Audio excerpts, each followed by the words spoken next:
Fikk igjen på skattet, noe av silikon I tattet.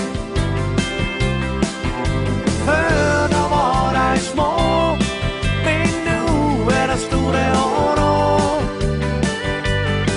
Ja, nå gjenger det rundt I knalltrong I klær, for å vise hvor store tatter de Fikk igjen på skattet, noe av silikon I tattet.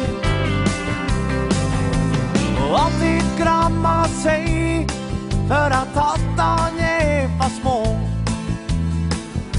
Det har hun bestemt seg, ja det skulle hun fikse på.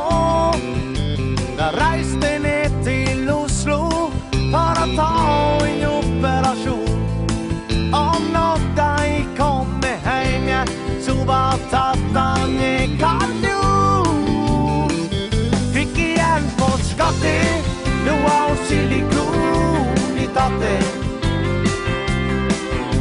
Før da var de små, men nå det store året. Ja, nå gjenger det rundt I knalltrong klær, for å vise hvor store tatter de Fikk igjen på skattet, noe av silikon I tattet. Helga kjømer, ja nå koser det seg. Nå tar det på sitt tronge topp I og tenker, sjå på meg.